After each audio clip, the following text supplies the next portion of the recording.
Are you trying to build lean, defined abs?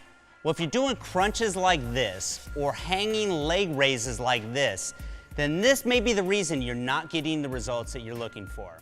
I'm James Grage and I'm here at the BPI Sports Training Facility, and in this video I'm going to reveal some of the simple secrets for getting six-pack abs. So let's get to it. So let's go back to the first of the two clips. Can you figure out what I'm doing wrong here?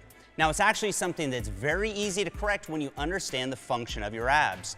Your six-pack is made up of a muscle group called the rectus abdominis, which enables the curvature of the lower spine and the tilting of your pelvis.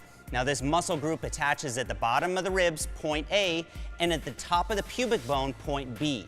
Now, this is important to note because when a muscle contracts, it shortens the distance between the two connecting points.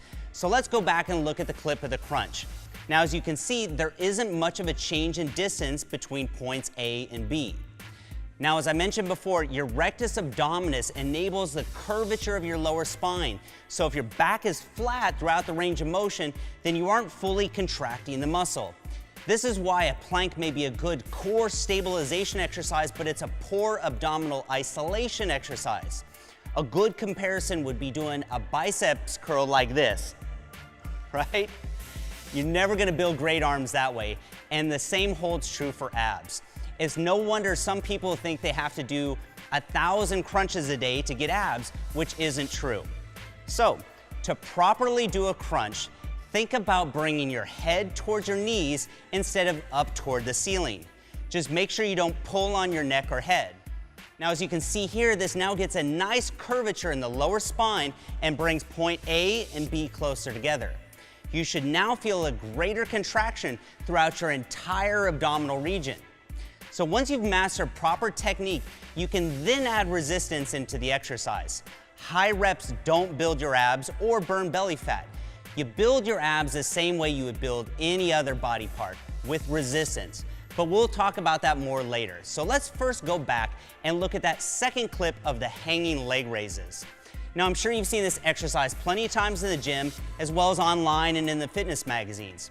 Now, with that being said, it's totally ineffective the way you see it here.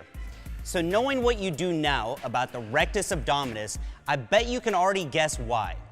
If you point out the fact that there's no shortening of the distance between point A and B, then you're 100% correct.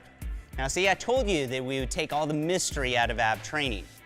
So, when lifting the legs up from an extended position to this raised position where the thighs are parallel with the ground, you're using your hip flexors and very little of your abdominals.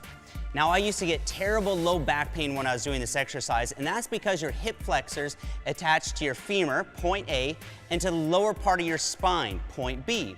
So all those exercises that I thought I was doing for my lower abs were just making my hip flexors tight, which then in turn would pull on my lower spine, which was causing my back pain.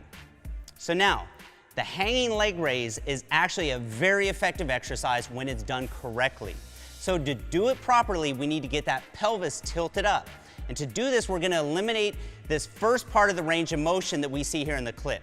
So instead of finishing in this top position, we're going to use that as our starting point. From there, we're going to do a reverse crunch. Now, don't think about bringing your knees straight up toward the ceiling, but instead think about bringing them towards your head, just like we did with the crunch, but in reverse. So you can see here that we're now getting good curvature in the spine, and we're bringing points A and B closer together for maximum muscle contraction. Now, make sure you don't use momentum or swing. Start with a slow and controlled movement and then squeeze at the top before coming back to the starting position. Now, that squeeze is the most important part, so don't rush it. So now that you know what the function of your abdominals is, you can apply this exact same discipline to any ab exercise. If it doesn't meet this criteria of shortening the distance between points A and B, then it's not the best bang for your buck when it comes to building your abs. Now, in our next video, linked below, I'll share with you my ab routine that includes my favorite ab exercises that you can do at home, as well as my favorite exercises for the gym. So make sure to subscribe to this channel for more content like this on training, nutrition, supplementation, and gym motivation.